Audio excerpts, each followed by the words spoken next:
What if the movies critics warned you about were the ones hiding the strongest stories? In the 1980s, some films were not just criticized, they were pushed away.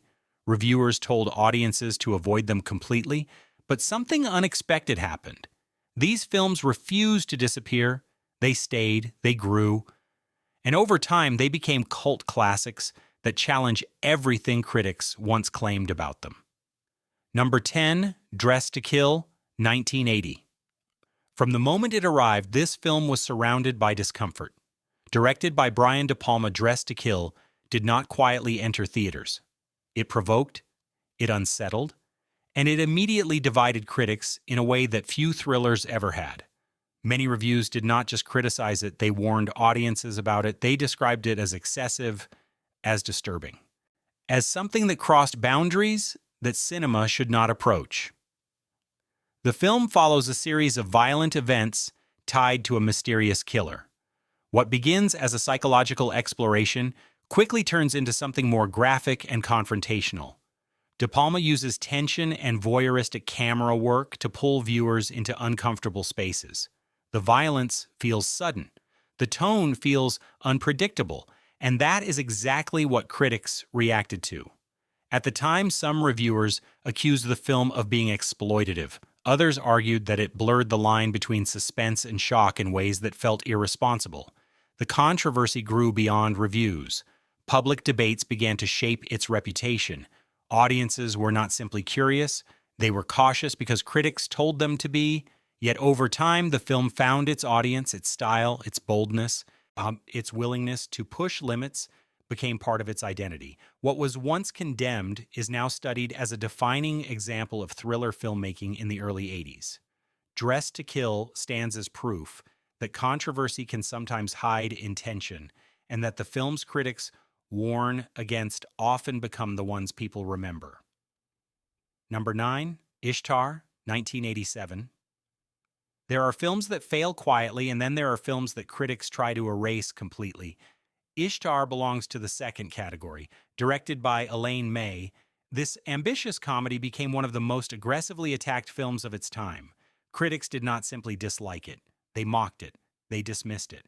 They warned audiences not to waste their time. Starring Dustin Hoffman and Warren Beatty, the film follows two struggling musicians who find themselves caught in a political conflict far beyond their understanding. The premise is intentionally absurd. The humor leans into awkwardness. The pacing moves in unexpected directions. At release, critics focused heavily on its production issues. Reports of budget problems and delays shaped the narrative before the film even reached audiences. By the time it premiered, many viewers had already been told what to think. The reviews reinforced that perception.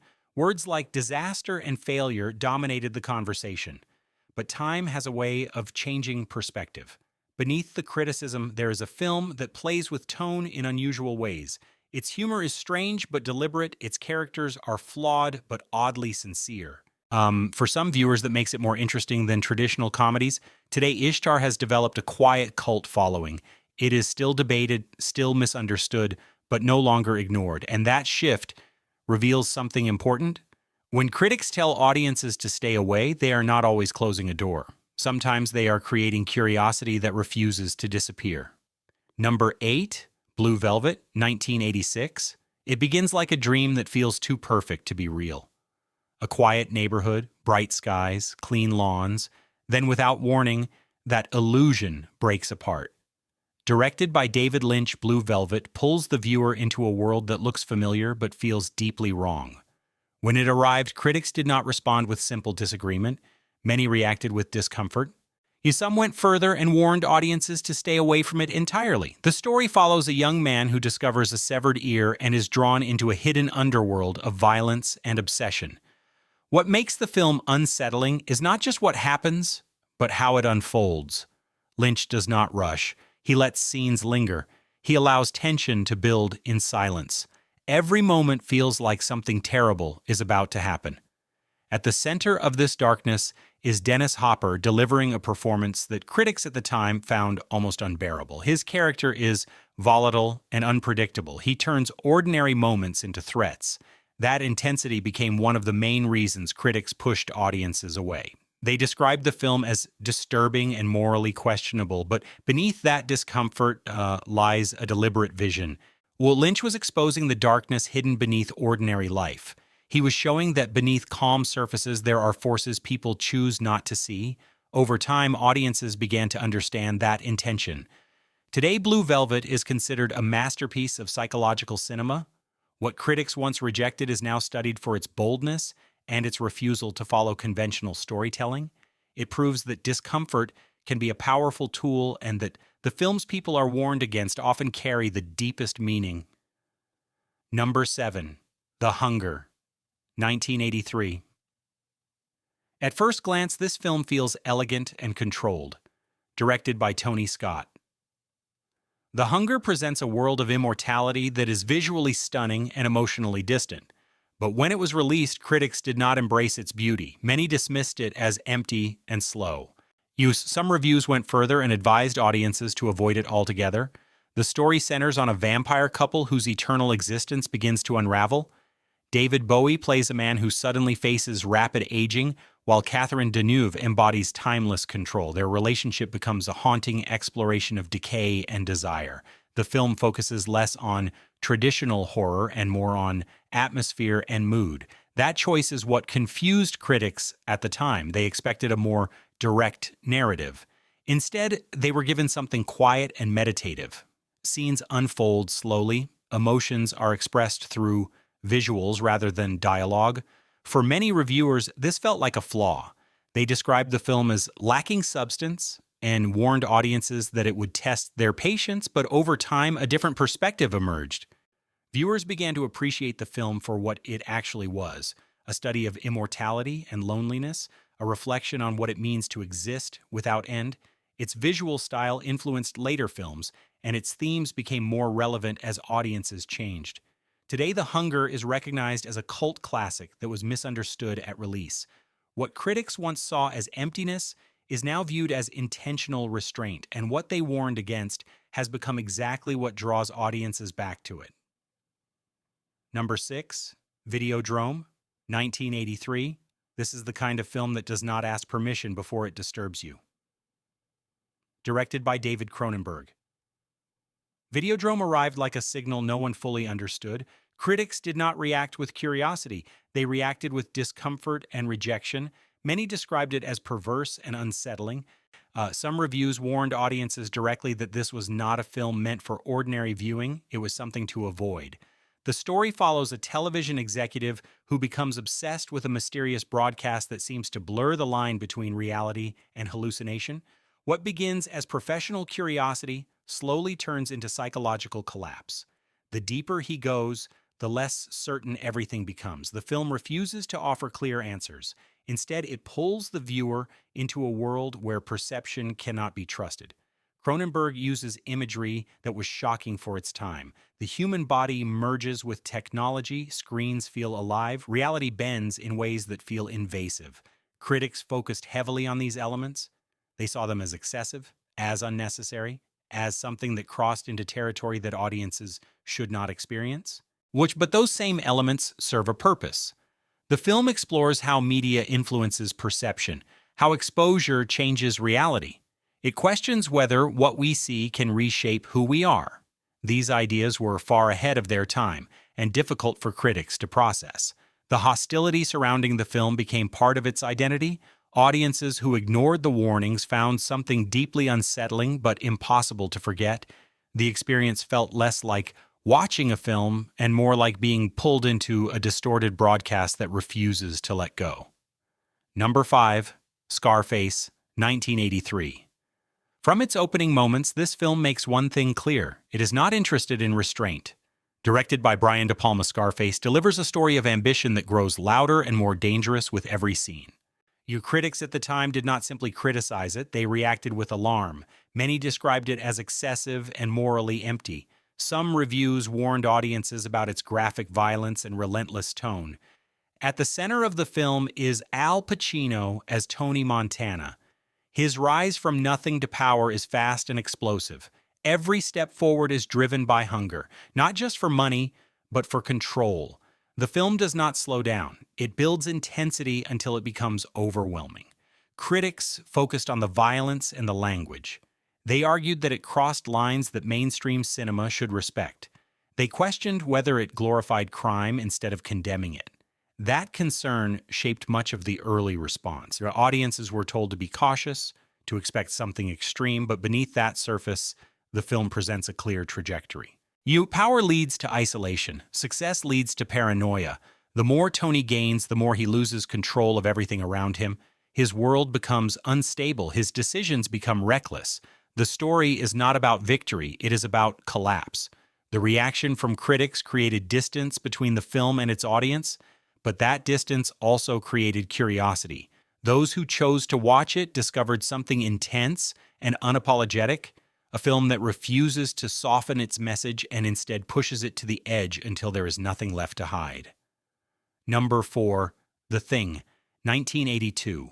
In a frozen wasteland where isolation already feels like a threat, something far worse begins to take shape. Directed by John Carpenter. The Thing traps its characters in a place where trust disappears one moment at a time.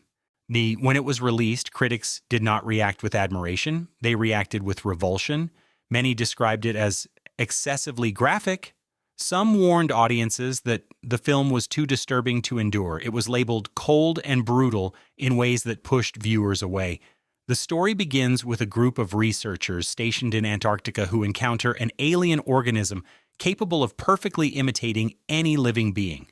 What follows is not just a fight for survival, but a slow psychological breakdown. The real horror is not the creature itself, it is the uncertainty. Anyone could be infected. Anyone could be hiding something. Every conversation becomes a test. Every glance carries suspicion. Carpenter builds tension through silence and isolation. The environment itself feels hostile. Endless snow, empty space, no escape. The characters are cut off from the outside world and forced to rely only on each other. That reliance quickly turns into fear. The group begins to fracture. Paranoia spreads faster than the creature itself. The practical effects shocked critics at the time. Transformations that felt disturbingly real. Bodies twisting and changing in ways that were difficult to watch.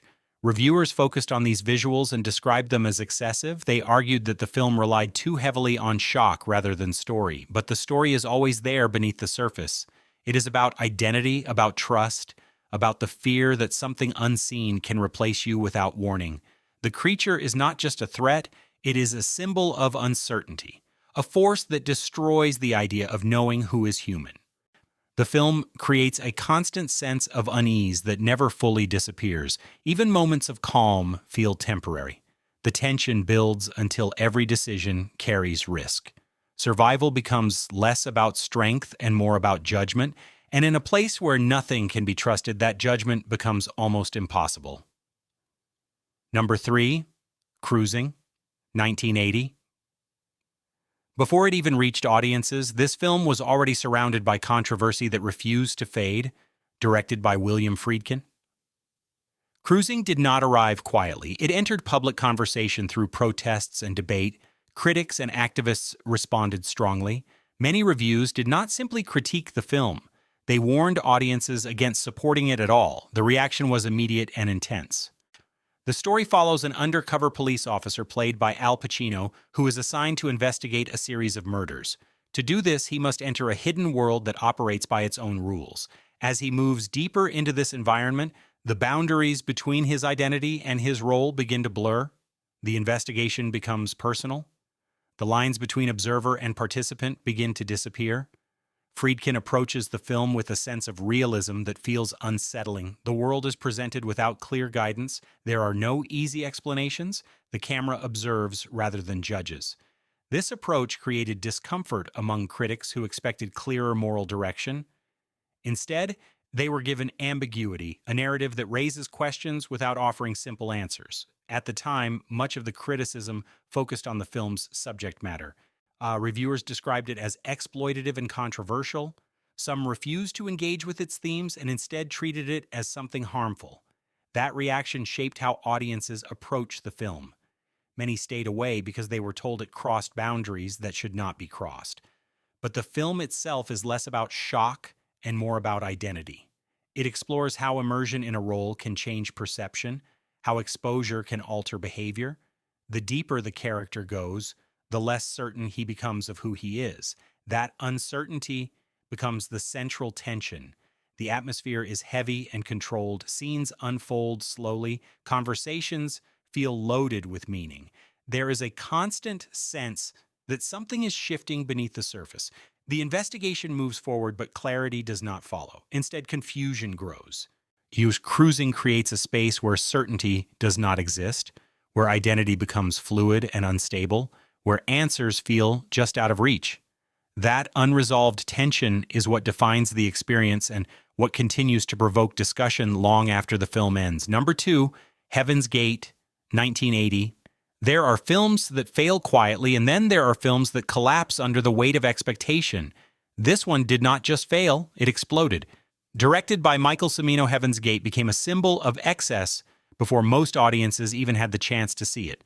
Critics did not approach it with patience. They attacked it immediately. Reviews described it as bloated and self-indulgent. Some went further and openly warned audiences not to waste their time on it.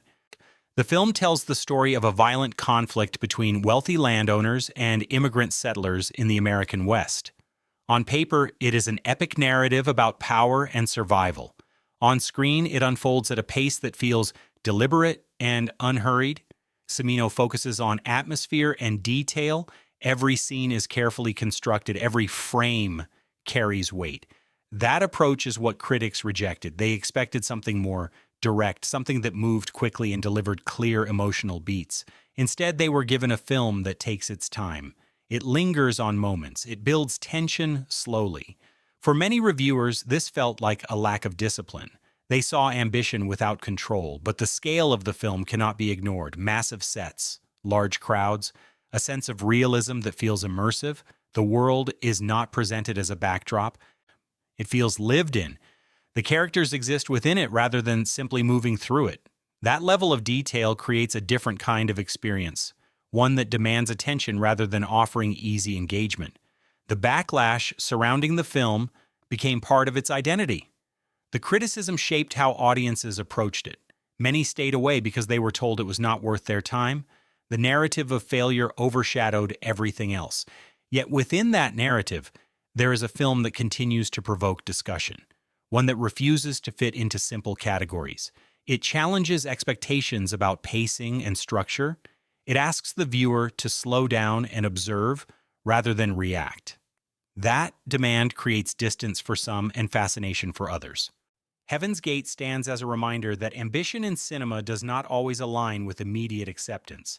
Sometimes the scale of a vision becomes the very reason it is rejected. Number 1, The Shining, 1980.